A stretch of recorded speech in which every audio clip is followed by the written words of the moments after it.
Thank you so much for being here tonight. Thank you so much for spending a few moments of your day today as we gather together to honor our honorees, to give thanks to the work of Interfaith Philadelphia, and recommit ourselves to this work. A special good evening to those of you who are joining us on live stream. Thank you for tuning in here. We are grateful that you're joining us on Vimeo this evening and a part of our evening here together. My name is Fritz Fowler, and I serve as the senior pastor at Trinity Lutheran Church in Lansdale, Pennsylvania. I've served on the Interfaith Philadelphia board since 2019 and on the administrative board for the Religious Leaders Council since 2015. My colleague, Rabbi David Strauss, who's the rabbi at Mainline Reform Temple, wanted desperately to be here, but there's been a death at his family. And so please keep him in your thoughts and your prayers, that he's terribly disappointed that he's not able to be here, but is feeling his call as a family member to be with his family this evening. Our mission at Interfaith Philadelphia is to equip individuals and communities for interfaith engagement, to build collaborative relationships and stand in solidarity with our diverse neighbors. We strive together to promote social harmony and interreligious understanding. Tonight, we gather to honor and to celebrate that mission. Tonight, we gather to boldly recommit ourselves to focusing on that interrelationship building and on the intercultural understanding. We do not do this work in a vacuum. It takes a community to build a beloved community. And tonight, we honor two individuals who have led us along this path and have paved the way for what it means to dare to understand through their lives and through their work. These two individuals have lived their lives in such a way as to cross lines of difference and to work together for the common good. Our honorees this evening both come from the Catholic tradition, which is no accident. Tonight, we will honor and recognize the work of the Archdiocese of Philadelphia and its rich history of interfaith and multi-faith projects. These two individuals, Monsignor Michael Carroll and Sister Maria Hornag, have dedicated their lives to building bridges, for boldly daring to understand. On behalf of the Religious Leaders Council and Rabbi Strauss, I wanted to say a few words about one of the honorees that I have had the opportunity to get to know personally. I first met Monsignor Carroll in 2015 at our first administrative meeting of the Religious Leaders Council.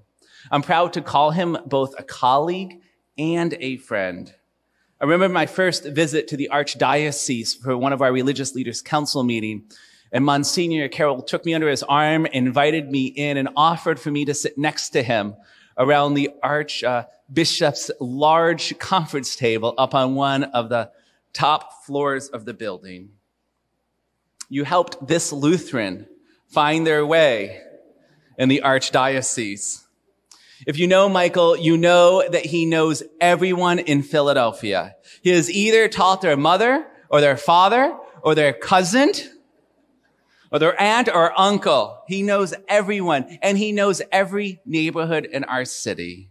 I respect that because after owning a home in Philadelphia for the last 8 years, I still need a GPS to find the grocery store.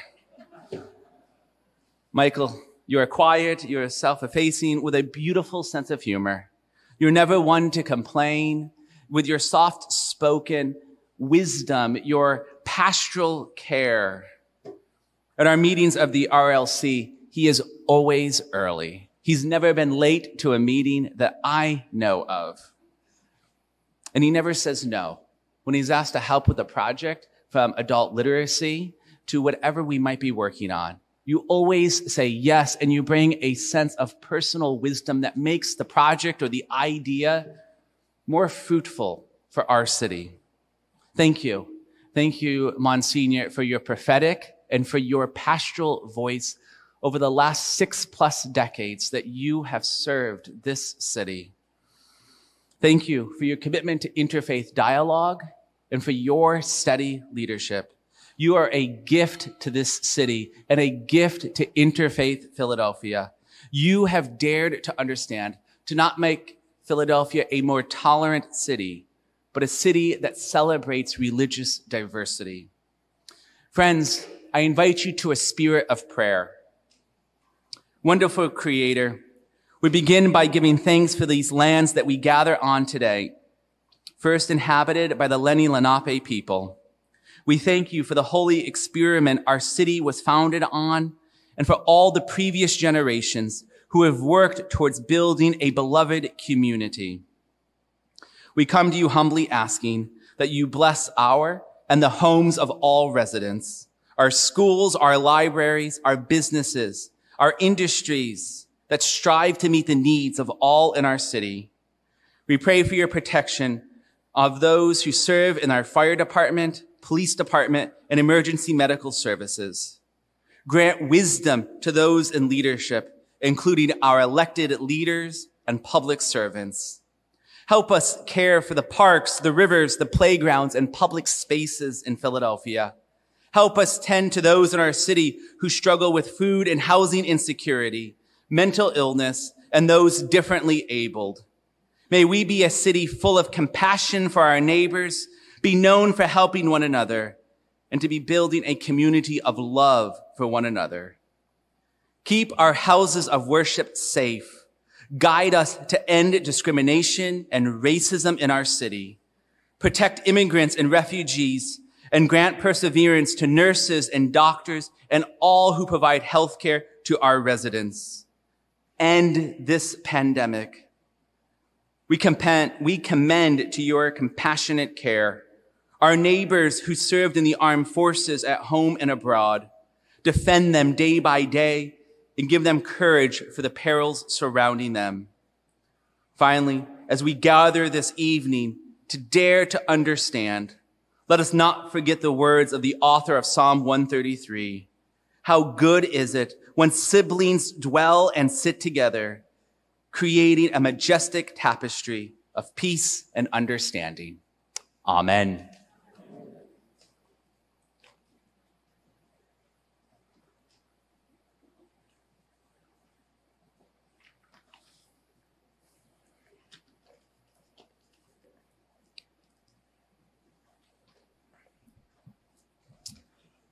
Good evening, everyone. Past and present board members, staff, family, friends, program participants, sponsors, and supporters. I greet you with the words of peace. Peace be unto you. Assalamu alaikum, shalom alaikum, and la paz sea contigo. I just got that one written down for me before I started here to make it different. Thank you very much, Reverend Fritz, for those very inspiring words. Tonight's program was possible thanks to the generosity of so many of you who chose to donate to this event and invest in the work of Interfaith Philadelphia. We are especially grateful to all of our sponsors tonight whose names are listed in our program. And we want to pay special gratitude to the Archdiocese of Philadelphia and the Maverick Partners Wealth Management. Thank you for your sponsorship, and we look forward to your continued engagement with Interfaith Philadelphia. Finally,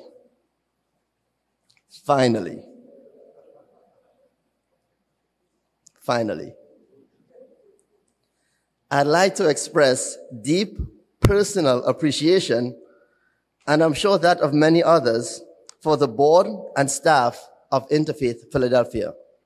It is your dedication and hard work that has kept this important work going for the past year and many years before that. You have been an inspiration to us all. I ask you to give yourselves and to give them another round of applause.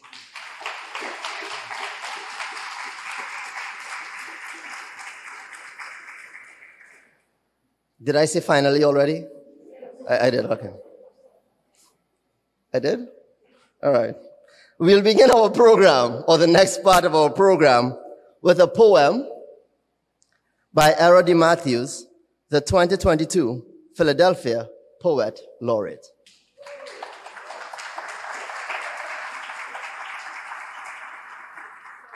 Can you hear me?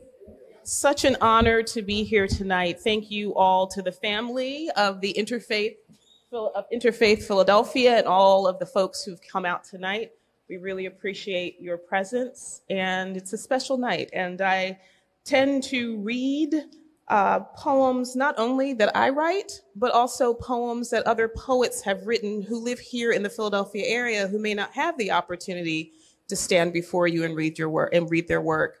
One of those poets is Wes Matthews. Wes Matthews is a Detroit-born, Philadelphia-based poet and essayist. He is recipient of the 2020 University of Pennsylvania's College Alumni Society Prize for his poetry and the 2020 Lillian and Benjamin Levy Award for his music criticism. Wes served as the 2018-2019 Philadelphia Youth Poet Laureate, and in full disclosure, Wes is my son. And I should also say I'm only Poet Laureate because he told me, "Mom, be Poet Laureate," and so I did. Noah. Rising along with the flash incense of black ember and silt clay flesh, you knew that it was more than just the water, what it carried. The earth that once spoke so clearly, then went silent, unyielding to your prayers and confusion, but morning nonetheless deepens its vibrato that no living thing could neglect. You asked for forgiveness, and then came the flood. Is that God's love? The water, or its destruction, or the valley that emptied and became the fluvial bloodbath? You think, release these doves. Let them fly toward heaven knows with their dry wings and return to the sleeping quarters to rest away this grief which bears the weight of all creation antediluvian. Then you see them bravely take off and think you might stay to watch them wade in the blue-black sky. Not to admire your own sacrifice, no, but to find out what mystic glory is revealed to them that you too must obey. Why do they still ascend with such a measured joy, a certainty? And of course you are being tested, delicately swayed into wondering what they are flying towards, imagining what they could possibly see that you don't. But then it occurs that they too are being tested, having long ago lost any sense of direction in the nimbus fog, no sign of their species calling out to them, no promise of their own survival, and still they take flight, disciples of a precious longing, and you are there to bear witness, becoming one with them, who must be truly faithful to the wonder of life, the wonder of God, like an apparition before the doubtful eye of a disbeliever. You have nothing more to prove to him. Thank you. I now give you Monsignor Gregory Fairbanks.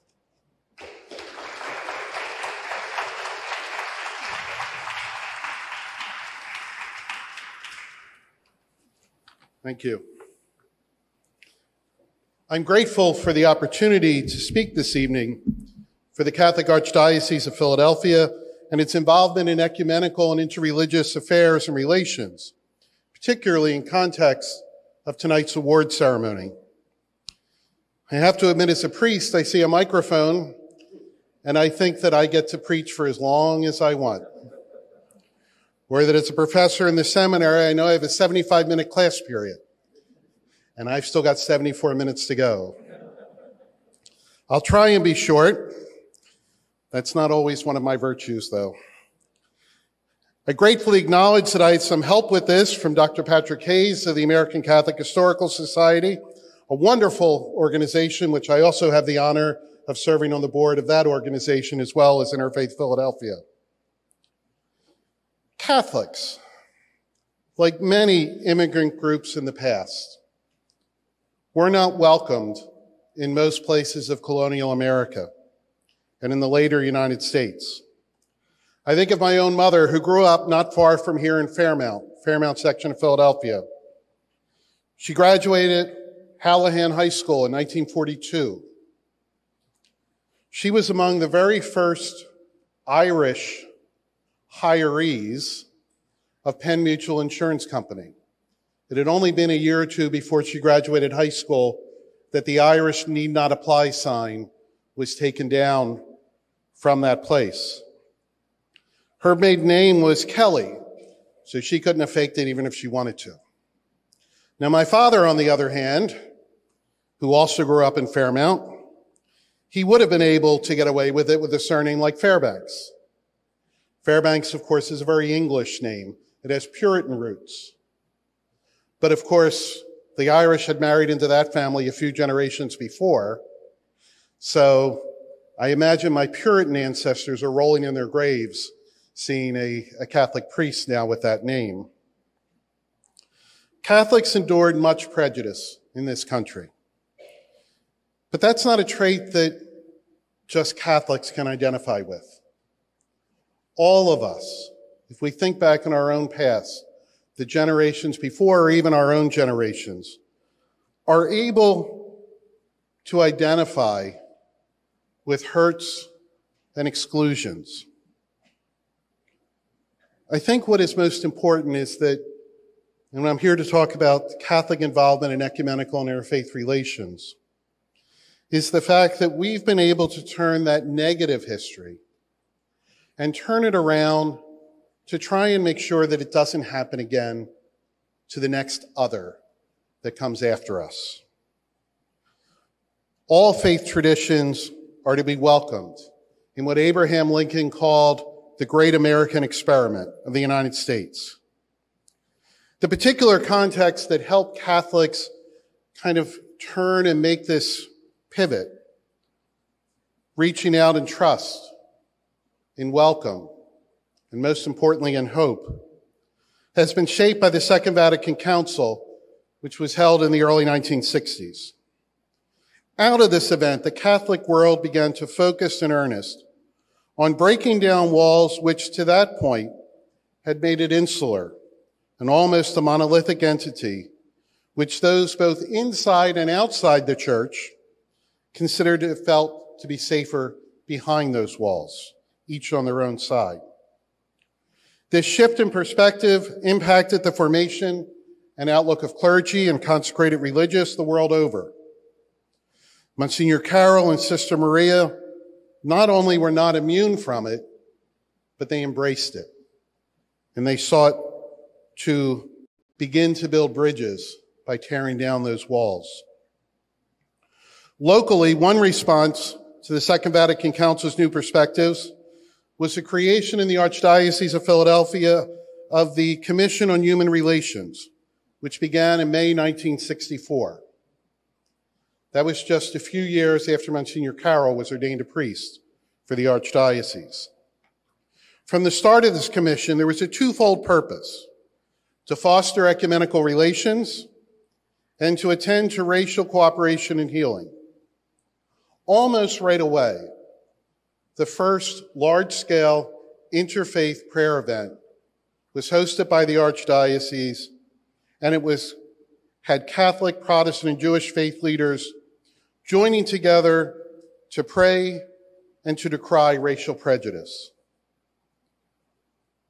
A few years later, in the early 1970s, the Office of Ecumenical and Interreligious Affairs was initiated out of the Cardinals' Commission on Human Relations, and it focused on the twofold mission of, one, promoting an authentic ecumenical spirit within the Catholic Church, and also to promote ecumenical and interfaith relations with other faith communities. The Archdiocese sponsored ecumenical clergy workshop days with ministers, with rabbis. It sponsored interseminary workshops and dialogues with other seminaries in the region, both Christian and non-Christian. We formed partnerships with other organizations to promote Holocaust awareness in Catholic schools, and we helped sponsor teacher exchanges in many of our schools. Local parishes teamed up with other faith congregations for neighborhood dialogues. There was even a long-running interfaith dialogue at Graterford Prison, all of which were promoted and initiated by the Archdiocese of Philadelphia in partnership with other faith communities. Our Archdiocesan Seminary of St. Charles Borromeo has offered courses in Judaism taught by rabbis, has offered courses in Islam taught by an Islamic scholar, and a specific course in ecumenical theology. It's now regular practice to send delegates to each other's installations of new leaders. Interfaith prayer events, which began way back in 1964, are now commonplace. The Archdiocese of Philadelphia was a founding member of the Religious Leaders Council of Greater Philadelphia. And in just a few weeks, the Cathedral Basilica of Saints Peter and Paul will host an interfaith service of lament for the victims of gun violence in our city. Many local and ecumenical and interfaith firsts happened during the time and with the involvement of our two honorees. Young Father Carroll began a long tenure with Catholic education, beginning about the same time that the Cardinals Commission on Human Relations began in the Archdiocese. Over the next 20 years, he worked in the secondary school system, where he taught my two sisters, began to reach out and to include non-Catholic students. His experience with education was then tapped, and he went to St. Charles Borromeo Seminary, began to help train seminarians for ministry, and here again, his sensitivity to those outside the church was imparted to future priests studying at St. Charles, myself included. Monsignor was there when I was a seminarian. His most public commitment to interfaith dialogue and the fostering of respect between faiths occurred between 1997 and 2012, when he served as board member of the Pennsylvania Human Relations Committee, and later, then the director of the Archdiocesan Office for Ecumenical and Interreligious Affairs, beginning in 2008. Sister Maria's own service emerges also out of the Second Vatican Council's documents on interfaith dialogue. Her publications on interfaith relations have reflected this, showing us how to move past awkward encounters toward more fulfilling learning experiences. Sister Maria worked in multi-faith settings, both as a missionary in Africa and right here in Philadelphia. She and her religious community, the Medical Mission Sisters, put their love of God into the practice through the service. After many years of service to the poor and needy, she widened her praxis by having her academic work translated into the concrete experience as serving as Interfaith Philadelphia's coordinator of interfaith education. Each in their own way are models of what the Catholic Church seeks in ecumenical and interfaith relations, being true to our own faith convictions, while at the same time being open to, being enriched, and building bridges to the faith and to the experiences of others. Only by working together can we truly know all that God is leading us towards. Thank you.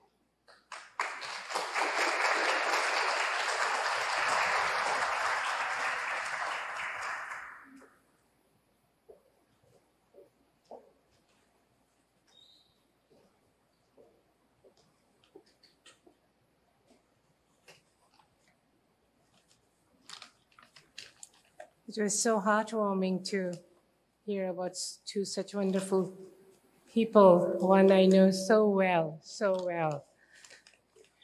I call her my soulmate to everybody.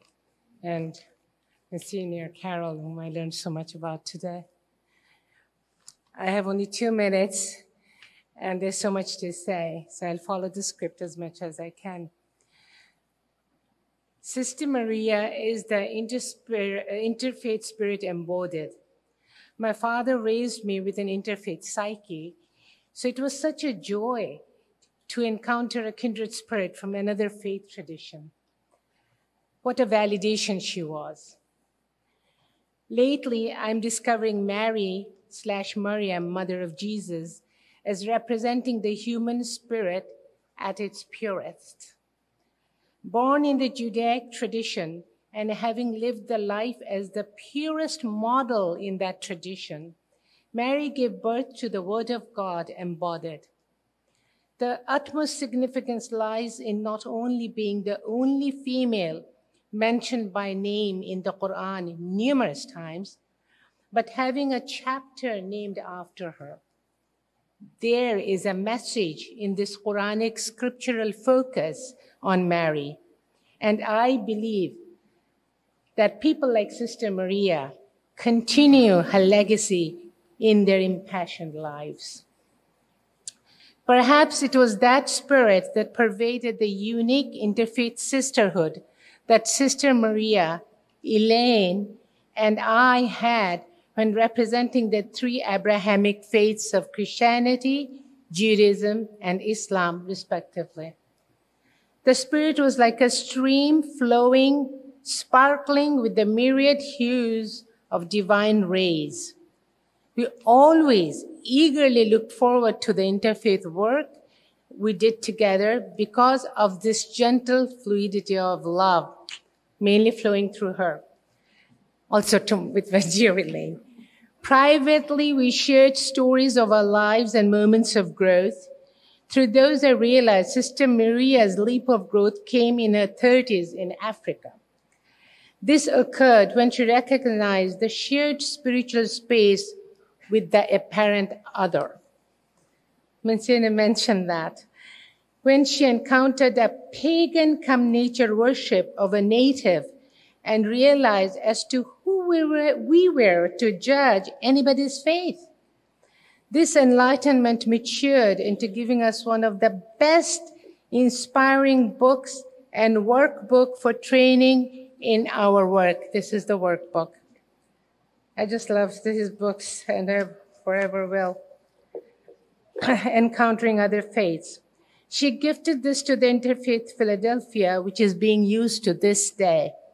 Personally, I cannot think of any other work taking its place, as it is authored by one who dared to understand from an early encounter in her life.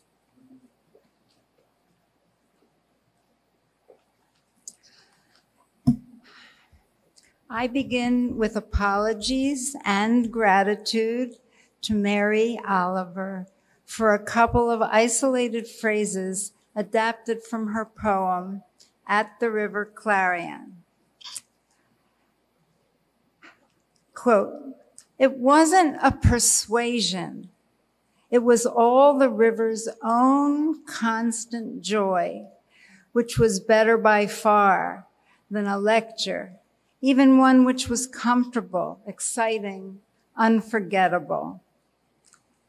Now that you have heard many expressions of Sister Maria's amazing, creative, unquestionably life-changing, and maybe, especially in Africa, even life-saving work over the course of most of her life, I would like to reflect on what can never fully be gleaned from her truly inspiring, even somewhat daunting resume, or even from her own writings. Sister Maria's teaching, her healing, her bridge building is all embodied in the quiet and also very complex, loving, and joyous way she walks through the world. Infused by that loving and joyous nature, all the many layers of her work, all the bridges she builds, all the hearts and souls she heals, all the variegated friendships she has, all are so very rich and so deeply inspiring as we instinctively follow her example and share in the joy. Yes, just like the river's own constant joy, the joy with which Maria so brilliantly lights up so many lives here and everywhere she has walked in the world. Zakiya and I are so grateful to have shared in Sister Maria's joy and to have accompanied her and to have been accompanied by her in each of our lives through our joys, our sorrows, our challenges, our many everyday together experiences, and always, always laced with love. And so, on behalf of Interfaith Philadelphia, we are honored to present you, Sister Maria, with the 2022 Dare to Understand Award. This framed original piece by local artist Krista Bard with the word understanding in dozens of languages. Congratulations.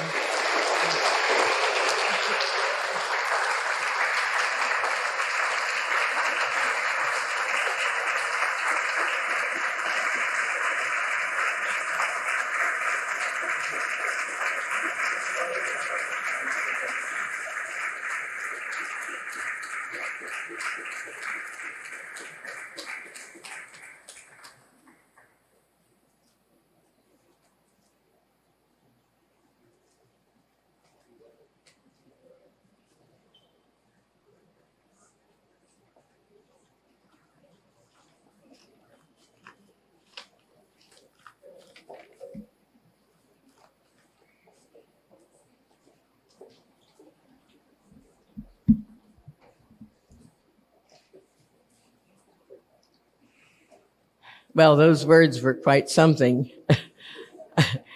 It's most kind of Elaine and Zakiya to introduce me with such loving words and compassionate words.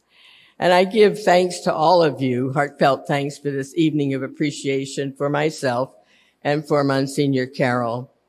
But it also is for me an opportunity to offer to you my great appreciation to also Interfaith Philadelphia for a wonderful part of my life, really. Since my early 20s, I have been a member of Medical Mission Sisters and Associates. And this is a community of women and men for whom crossing boundaries and building bridges has always been a passion. The life and mission of Anna Dengel, our congregation's founder, continues to be a source of inspiration for us. For Anna, what we do is not a matter of charity, but always of justice. Anna believed that we are ever novices in the school of life, learning from cultures and spiritualities of people of other ethnicities and faiths. Like so many others, we are deeply aware of the enormity of the suffering and the violence that exists in our world today. Justice is the right of all peoples, and we urgently long for this to be translated into action. During my many years on the African continent, I became imprinted, I would say, with the utter conviction that unless we human beings do things together, we will not accomplish anything at all. After 25 years, I repatriated to the United States, and I had a deep desire to give back to my own country. In due time, my community and I discerned that commitment to interfaith engagement was an authentic and a relevant expression of our mission to be a healing presence. With the advice of Len Swidler at Temple's Interfaith Institute, and I understand he's with us tonight virtually, so hi, Len. I pursued a master's in interreligious engagement. I committed myself to what I knew by then were the many controversial issues inherent in moving forward with interreligious dialogue. Sister Josephine Case, IHM, was heading up the Archdiocesan interfaith relations at that time, and she was a huge support to me. I also did some practicums with Abby at that time as I was doing my studies, and about a year later, Abby welcomed me into the Interfaith Center, and my role was the development of approaches for adult learning and leadership. I would like to say that for me, Abby is indeed an embodiment of God's presence in this world of interfaith. And also, for me and for so many, Abby is a mentor and a friend. And this city of Philadelphia owes her a great debt of gratitude. Absolutely.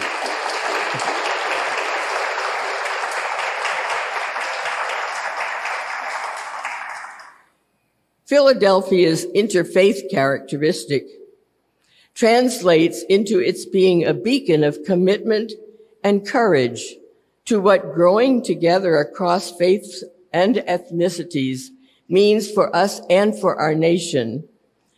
Recently, I shared with a prominent Louisiana lawyer the response of the city's handling of the challenge to SEPTA's advertising guidelines by an anti-Muslim group. He was amazed at the intelligent and imaginative response of Interfaith Philadelphia, all those involved in SEPTA, and from the city.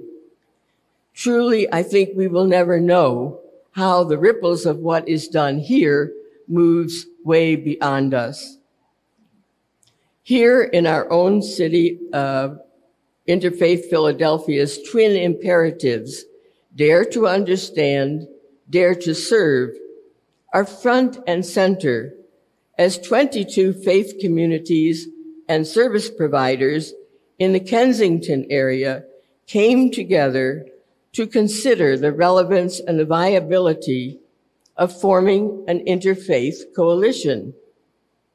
The consensus was unanimous. We want to build a multicultural, multi-faith coalition here in Kensington, a place where we can nourish and encourage one another, where we embrace issues and concerns together, where we find a common voice for justice and for empowerment. Summing up the unanimity the people said together, being together like this gives us hope. We know we are not alone. Tonight, I acknowledge the unimaginable gift of friendships and mentoring given me by many men and women of many faiths. There are two women whom you've already met, with whom I share a lasting friendship. We come from 3 different religious traditions, but the differences melted away through the bondedness and the affection with which we gifted one another. It came from honest sharing, sincere, uninhibited, and mutual respect. It has given us, each of us, an increased ability to move seamlessly into constantly changing arenas of cultural, social, and religious difference. Another unimaginable gift has been the friendship of Rebecca Watson, with whom I shared an office space off and on for 10 years. What a blessing to be in her company. Looking at our world today, clearly there is a growing universal human consciousness of the utterly essential need for connectedness among peoples and nations.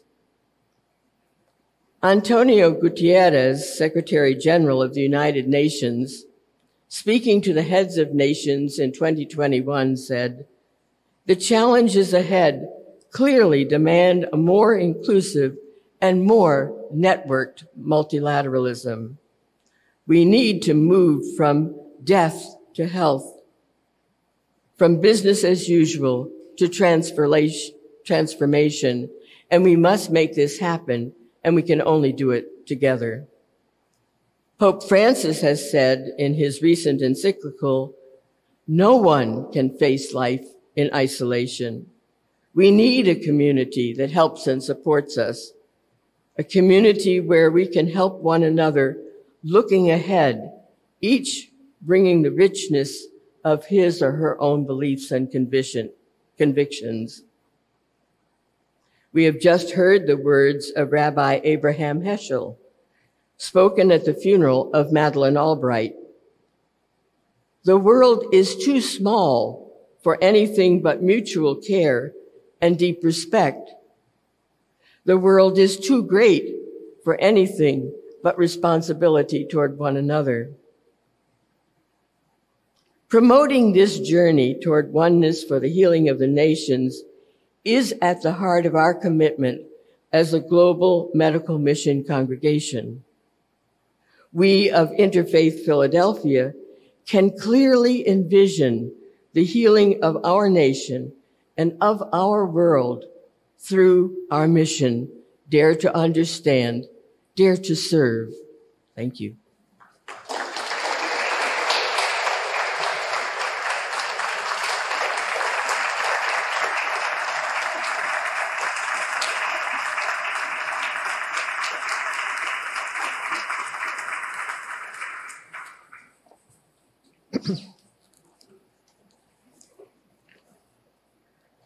Good evening, everyone.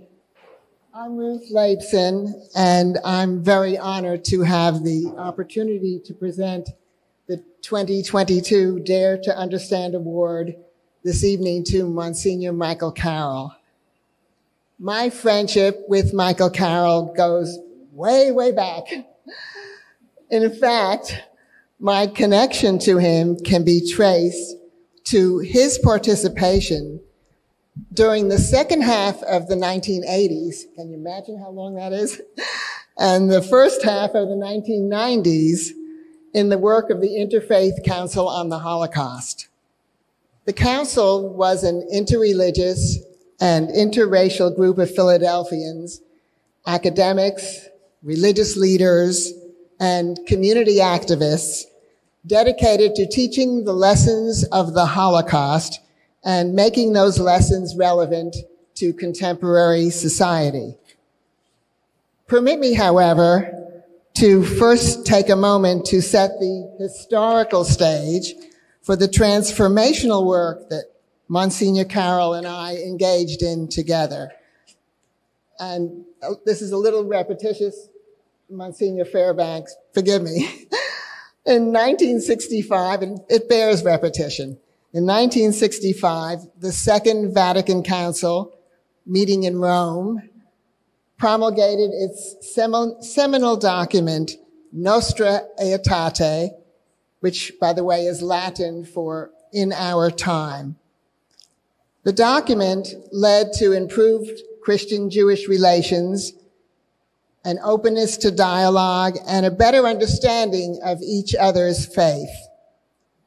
This openness, in turn, led to the commitment on the part of the Philadelphia Archdiocese to engage with interfaith activists in the region in bringing to the general community an understanding of the Holocaust and the genocide of 6 million European Jews between 1938 and 1945.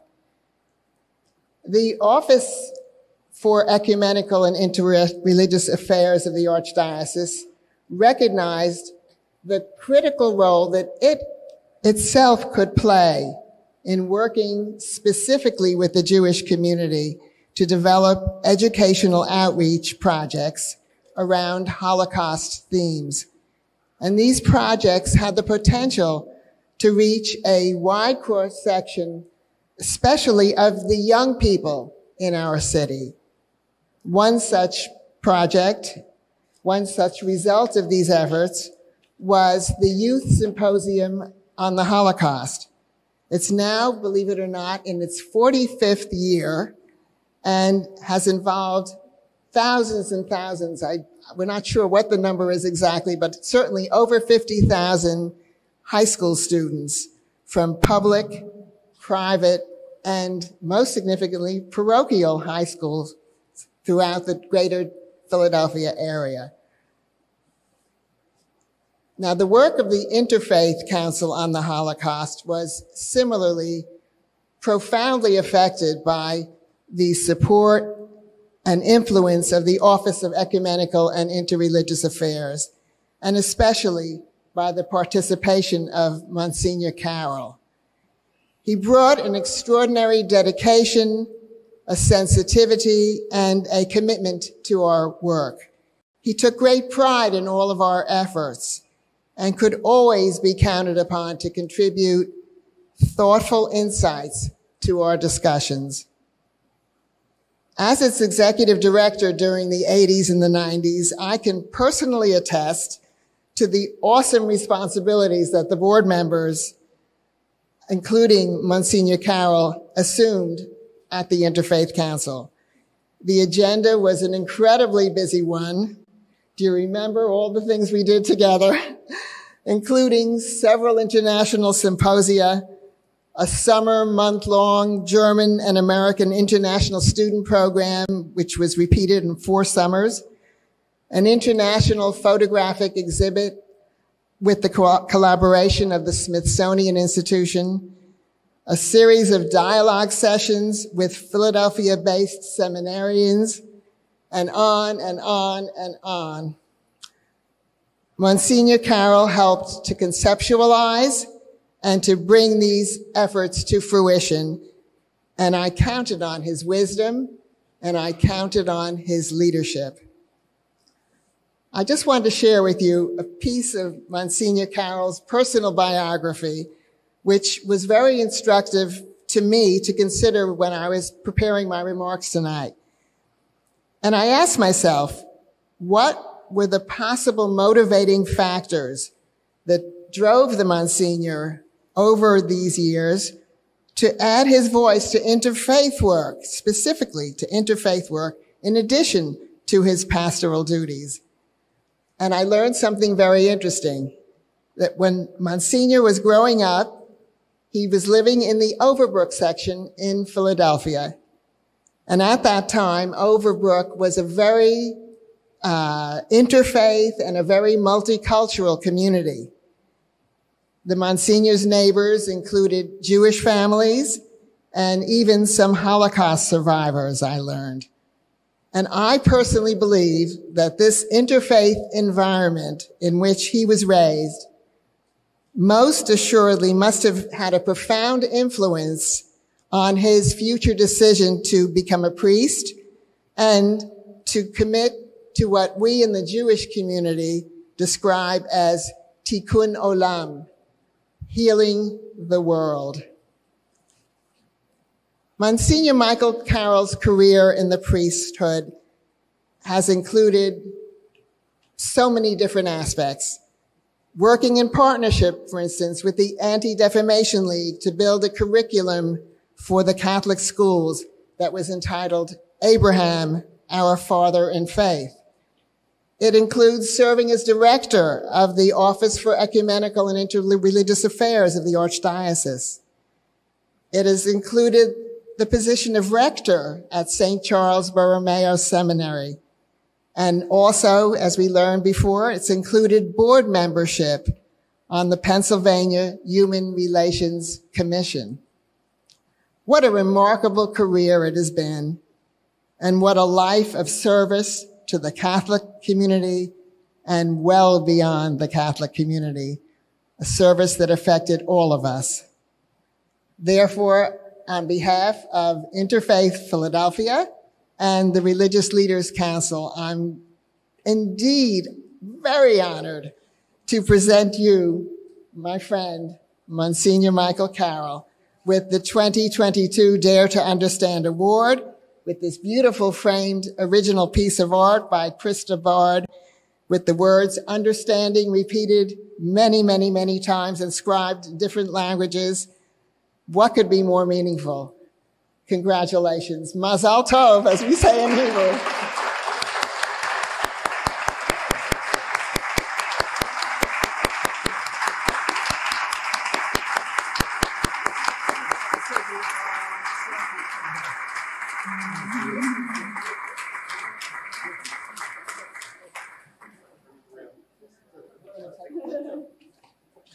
For a photo. Abby's giving me a tutorial.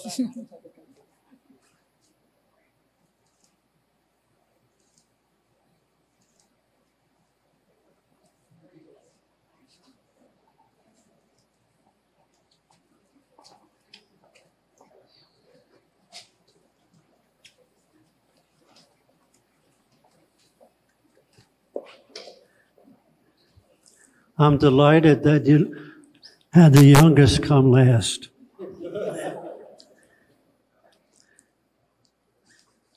My words of congratulations to Sister for all the wonderful work she has done and is still doing. In the Oval Office, when Reagan was president, there was a little plaque, and it said, "There is no limit to what a man can do or where he can do it if he doesn't care who gets the credit."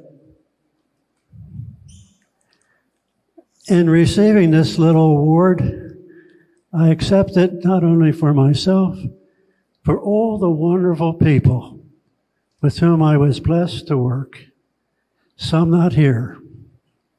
Their memory is cherished. You don't do things alone.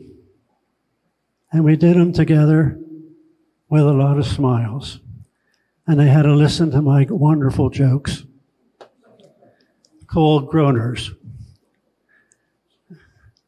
Reverend Lawrence knows we exchange them. He's worse than I am. George Weigel was the great biographer of John Paul II. As Senior Fellow of Ethics and Public Policy Center in Washington, and he's a consultant for NBC News and Vatican Affairs.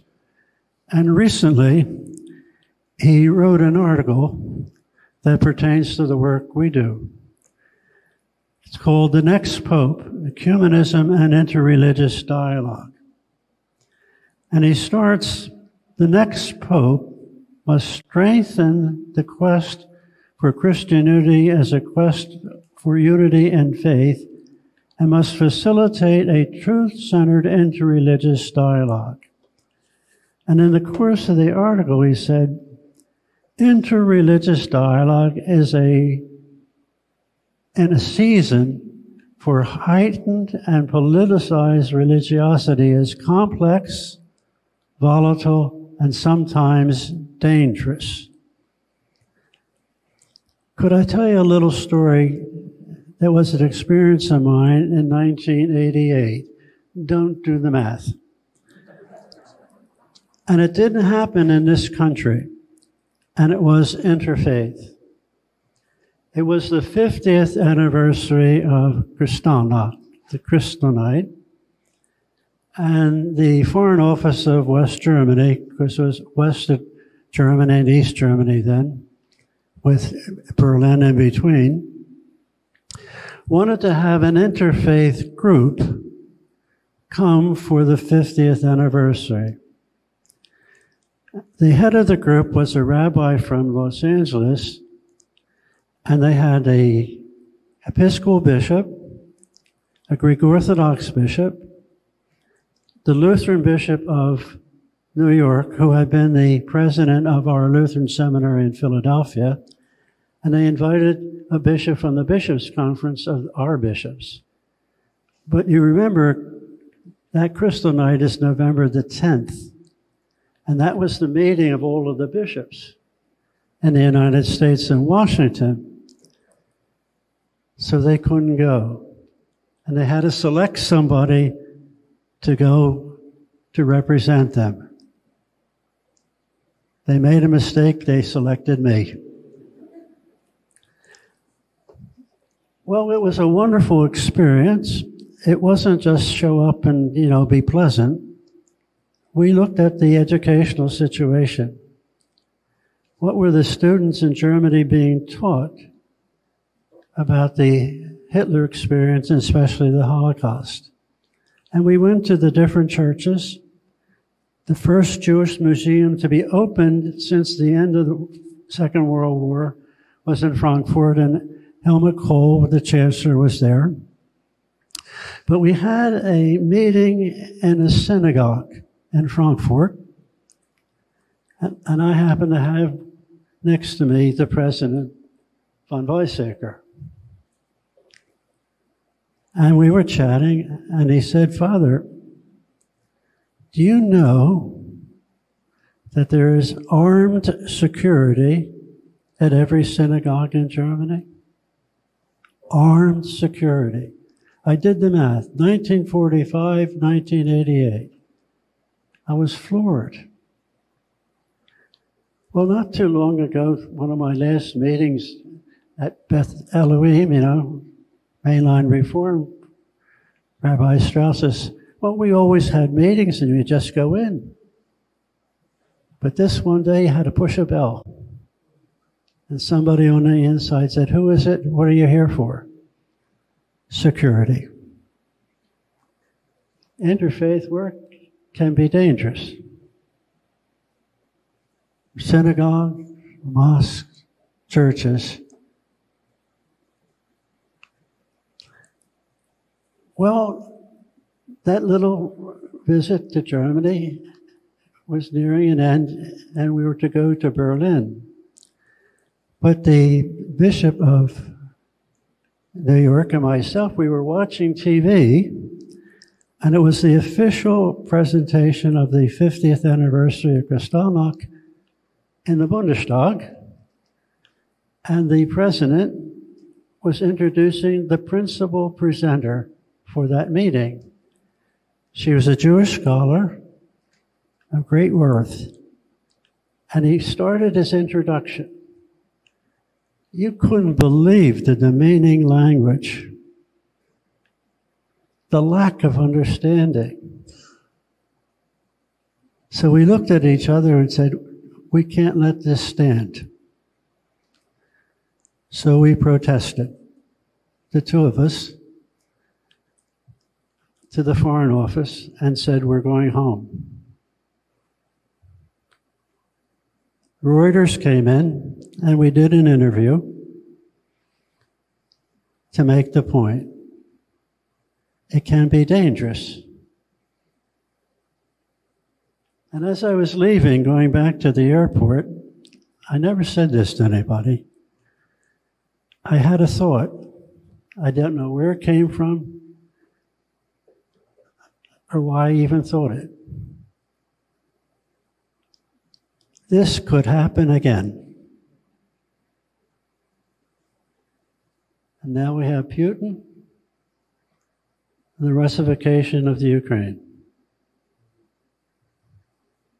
I thought of Czechoslovakia, the German effort of Hitler at that time, all over again. This work is important. You can't give up. And it's based on something very, very simple.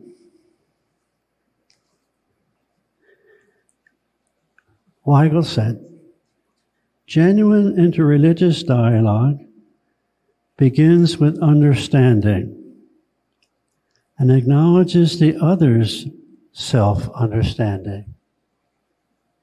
Understanding each other, looking at the challenges of the time, facing it together. You can't give up. I'll end with this little story, very little. When our class, ordination class, was 40 years ordained, we were in Rome. John Paul II was not in great shape. but he wanted to meet us. So we all talked with him. And he's all bent over with the Parkinson's. And as we're leaving, he looked up and he said, "Keep on going. Keep on going."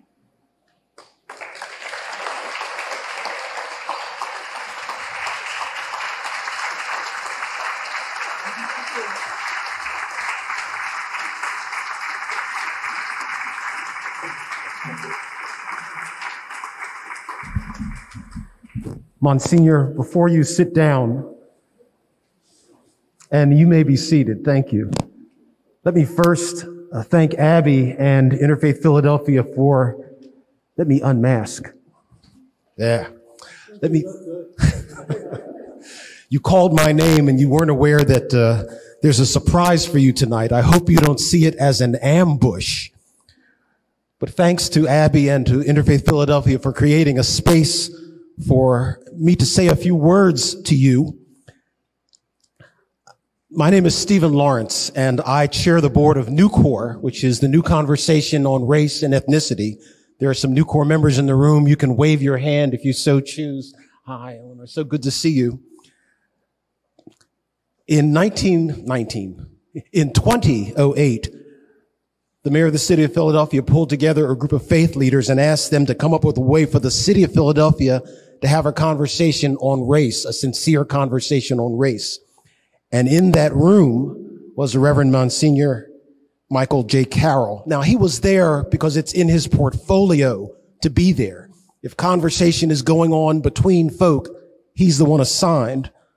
But we discovered very soon, and I think everybody in this room knows this, sometimes you seek out the work and sometimes the work finds you. He shared with us his story, his skill, his expertise, his experience, his heart, and he helped us craft an identity as an organization that believes that through sincere conversation, we can build community that can help us talk about difficult issues of race and ethnicity. Michael, you're one of our founders. And so tonight I want to present to you the first Founders Award presented to Reverend Monsignor Michael J. Carroll in appreciation of his distinguished and visionary leadership and dedicated service from NUCOR, New Conversation on Race and Ethnicity, May the 5th, sorry about that date, 2022, Reverend Stephen Lawrence, Chairman, Reverend Dr. Malcolm J. Bird, President. Michael, thank you so much.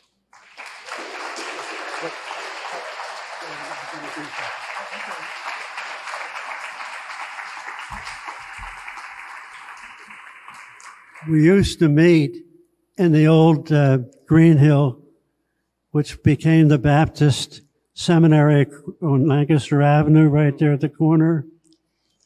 And I was telling them at one of the meetings that, you know, the Notre Dame football team once stayed here.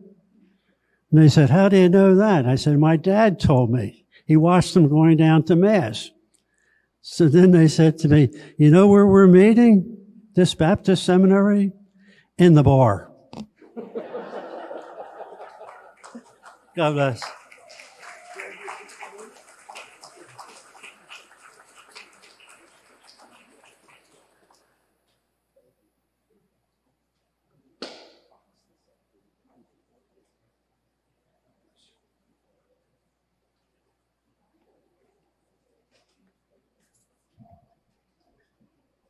Hello, everyone. It's going to be a little difficult to go after all of this. But good evening, everyone. My name is Alexis Freeman Fillmore. I'm the Youth Programs Manager here at Interfaith Philadelphia. And today I would like to just welcome you and thank you for coming. So this year we partnered with Cristo Rey Philadelphia High School to put together what we have come to call Freshman Faith Fridays. We started with Freshman Faith Fridays back in November of 2021, and we finished in April of 2022. One Friday a month, the 9th grade students from Cristo Rey were able to visit different houses of worship to engage in dialogue with religious leaders and physically be present in worship houses. Students met with and participated in team builders with other youth from some other congregations, while others put together small art projects. Today, I would like to introduce Aaliyah and Isata, seniors from Cristo Rey, Philadelphia High School. Both of these young people are from different faith backgrounds, which you will hear about shortly. Although they did not participate in our freshman program, their impactful stories speak to the significance of interfaith understanding.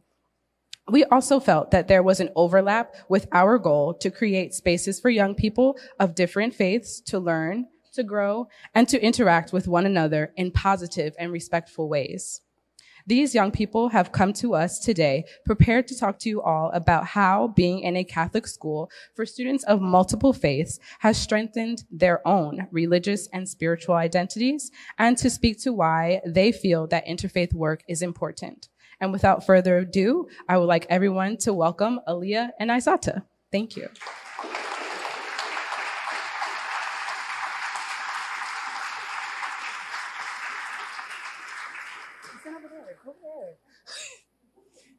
Hello. Hi guys. My name is Asada Ba, and I'm a senior at Cristo Rey High School. I'm gonna pull this up real quick. Is it? Oh, I can't. Okay. So being religious wasn't something I necessarily had control over. I was born into an Islamic household with traditional Muslim parents and was expected to be Muslim without any protest. I didn't know better. All I knew was that every Sunday an imam came over to teach us the Quran. We prayed 5 times a day, and I had to struggle to learn how to put a hijab on. It was all I knew. This became conflicting as I grew up. My passions and desires were somehow unable to coexist with my religion, or so I was told. All I ever heard was, you can't do that because you're Muslim. No, put that down, you're Muslim. No, you're Muslim. I felt as though my happiness and my religion had to be separated. I couldn't be both. I couldn't be religious and happy. I felt ashamed of myself for wanting something that I couldn't have. I felt ashamed of myself for not being the Muslim I was raised to be. That changed one day when I was working in the Cristo Rey Sanctuary. I was there over the summer, and we stayed after school to clean it up because we had kids running. Oh, thank you. I remember sitting on the bench and really examining the sanctuary. For a while, I thought that the sanctuary was a place for Catholics and Christians to sit down and pray. Yet I looked at the altar that faced the Philadelphia skyline. I looked at the corner that faced Mecca, designated in the chapel so Muslim students knew where to pray.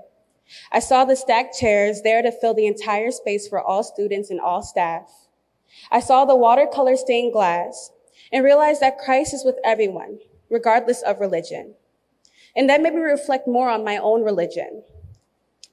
It made me realize that though I thought being Muslim would hinder me from growing into the person I wanted to be, it wasn't the case at all. If anything, watching the sunset in that chapel that day, I realized that being Muslim and being happy could coexist, because being religious allowed me to really delve into who I wanted to be. It helped me look at myself in a more spiritual light and understand myself and accept myself. It allowed me to be myself and so much more. Thank you.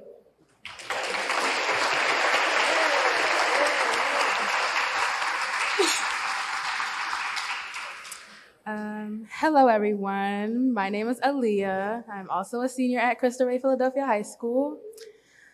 Okay, how did we go after that one? Anyways, so I grew up more on the Christian Catholic side, and I felt that my experience with being in the church was not exactly what I wanted. I feel like through my experience, I figured out that it kind of was okay to not know and not have it all figured out, because a lot of people, especially around me, they may practice the religion but not really know how to be, part of the religion. So in my experience, I like to help people understand that it's okay, that you don't have to have it all figured out, and like, don't pressure yourself, because, we all have time. We have a lot of time and we're all young. So, yeah. So I would say this. I wrote something. I said, being at Cristo Rey has given me what I'm looking for when it comes to spirituality and faith. I've experienced multiple faiths firsthand, and through that, I've been exposed to the many lifestyles that there are apart from mine. So I've done Jehovah's Witnesses, Western spirituality, African spirituality. I've done, a lot of other stuff. I've experienced a lot to see like what's for me. And I still haven't figured it out, and that's okay. I said, Cristo Rey has also taught me that it's okay to not exactly have it figured out, and when it comes to religion and faith. So I'm really grateful, being that I categorize myself as agnostic and stay within those bounds until I do have an idea of like what I want to be. I would say also like being agnostic and also being open to other religions, it helped me get closer to Asada, and like we're best friends. And yeah, she teaches me a lot about her lifestyle and her religion. And she has like me over a lot. We spend a lot of time together. And I aim to do the same. I aim to teach her about what I do, like for spirituality, like purposes. And yeah, we like kind of practice each other's lifestyles a lot. So yeah, I'm really grateful. Yeah. I like to add, that stems into what Cristo Rey is all about. We are all connected at Cristo Rey. We all have different faiths and spiritualities, and we all come together, and it's all about teaching each other and learning from each other. And that's what makes us so close and our bond so strong at Cristo Rey, I believe. I know so many people from different like religions. I'm learning about the Bible still, and I'm like, oh my gosh, I didn't know that. And they're telling me, and I'm learning. And even though it's not my faith, I learn still, and I love it. And I love being able, I remember we were going to a mosque, and I helped wrap hijabs for the kids that were going. And it was a great experience. They were so curious. And I feel like that's what it's all about. It's about opening up and being curious and willing to understand. Dare to understand. So yeah. Thank you.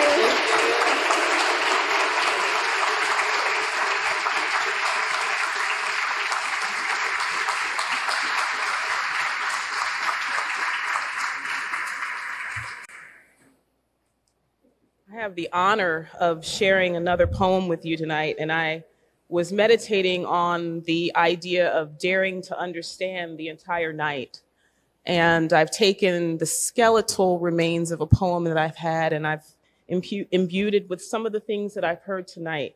So I hope that you'll enjoy what you hear and know that there is so much joy and love in this very room and behind the mission of this organization. And it took my mind off for a split second. It took my mind off the divisiveness that's in our communities right now, society at large. And the God of my Catholic faith teaches me that I only need to look to the light because, daughter, it can't always be night. Nevertheless, an ecstatic ode. Praise to the father holding his sleeping daughter on the 52nd Street trolley, to the daughter sleeping through the pothole thrum. Praise to the diabetic with shorn feet and sugarcane blood, to the shooting pain through my left hip and lower spine, to those nerve messengers on their routes. Praise to the red-headed Rasta and his ganja-laced t-shirt, to the Vietnam vet in Kensington holding his sign, to the sign which reads, "Not homeless, just struggling." Praise to the barbers trying to calm the fatherless in their chairs, to the mothers trying not to overhear this soothing. Praise to raised skylines and ruins, to whatever replaces the horizon, to the lost toddler who refused to speak to strangers, to the strangers who would not let him be lost. Praise to sisters in love with whoever won't love them, to others in love with whomever won't bother. Praise to the lovers who left lessons, the lovers who left scars, to the memory of topography, raised surface, smooth to touch, to id's fragile shards and ego's fringed edge. Praise to boys who make beeswax fingernails, to the little girls who wear fatigues and eye black. Praise to the overlooked, the overlooking. Praise to temperance, hope, and faith, to bombs that never landed, to satellites that could not be coaxed back to Earth, to the dreams in bodies that refuse a lie. Praise to the beauty that doesn't suffer rules, to dollar store chic and sleek vintage tins, to the hijab worn and the eye revealed. Praise to the calling, praise to the heating. Praise to love's resurrection, to incising shame's jugular, to the unrecalled and the misremembered. Praise to the hard-won win against Kronos, to the stone wrapped in swaddling, the neurotic eaglet safe in hiding, the bear sirens fostering sea families, to the eye uncrossed, uncrowed. Praise to boot houses, children running over frayed laces. Praise to the old kitchen half gutted, its springtime gnats and winter flies, its mice hugging sweet corners. Praise to that which endures, to old doors, layers of paint, years of storm beating solid oak, to the gable roof that is a ceiling, the coffered ceiling that is also a floor. Praise to what shoulders weight, to brackets and load-bearing walls, beams and spindly skeletons, sacred geometry and tangents, to levees and pregnant summers, the bullet-ridden body, to coil spring, to wheel. Praise to open wombs and caskets, any mother who must decide either, to the crown and seed lowering into the thorny and fertile soil. Praise to the ground unfastening, to every earthworm's bristle and every seraph's 6 wings. Praise to the song waltz of welcome, to the body relenting only to dust, the spirit ascending straightway to stars. Praise to all who rejoice in becoming, to all who transform in return. Thank you.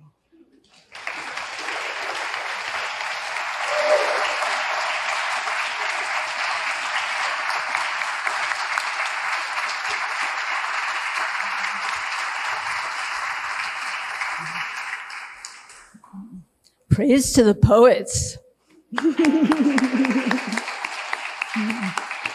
Thank you, Era. Thank you, everyone who's here tonight and the over 50 people who are joining us virtually tonight. This has been just a heartwarming evening. I'm Abby Stammelman-Hockey, the Executive Director of Interfaith Philadelphia.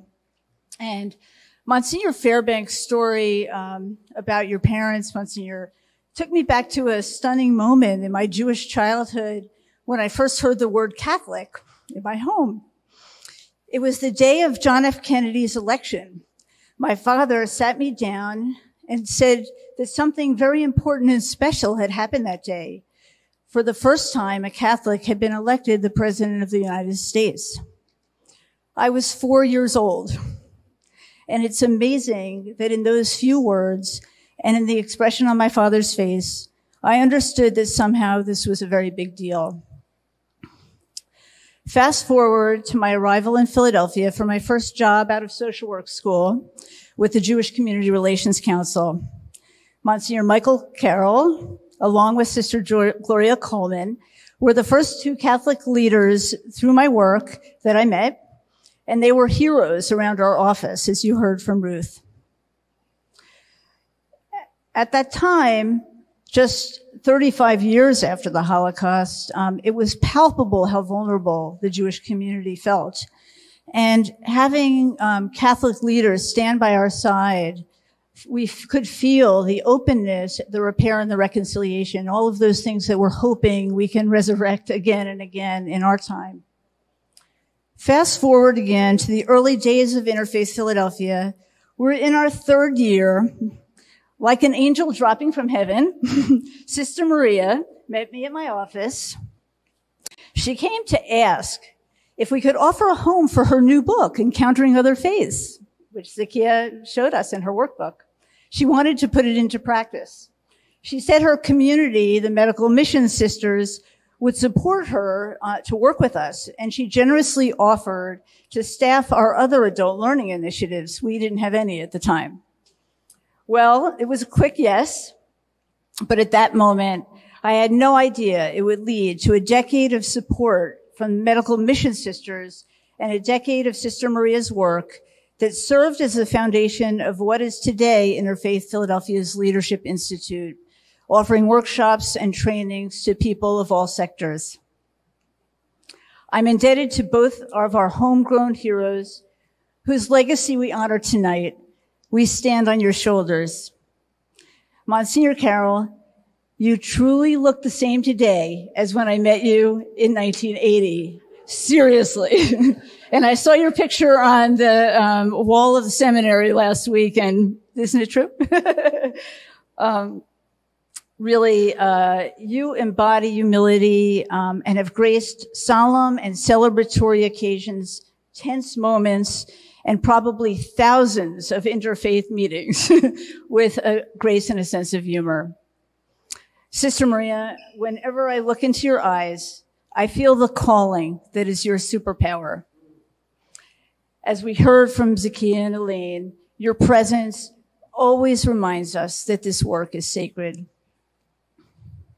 May we leave tonight with the inspiration we take from these extraordinary laborers in the field of interfaith and intercultural understanding. May we leave with their courage to see work that needs to be done and say, I am here. May we be inspired to cross new thresholds with a spirit of curiosity and build bridges of trust and understanding. May we embrace humanity's magnificent diversity in order to build the beloved communities that Martin Luther King envisioned. May we create, in Brene Brown's words, cultures of belonging in our workplaces, schools, congregations, and civic groups. And let us close this evening with abundant gratitude, really to each of you. You stand with us, you join our programs, you help spill and ripple these words out into the community. I am thankful to so many people, and I want to say how grateful we are to you, Kaiser, for your day-to-day leadership and partnership in the work of Interfaith Philadelphia. Kaiser has expressed so much gratitude to our board, to our staff, to the fellows, to the interns. I'd like to ask the board and staff members to stand, because at least the staff is all here. 2 people are out sick, but we're grateful to you, also Andrew and Bronwyn, who are here.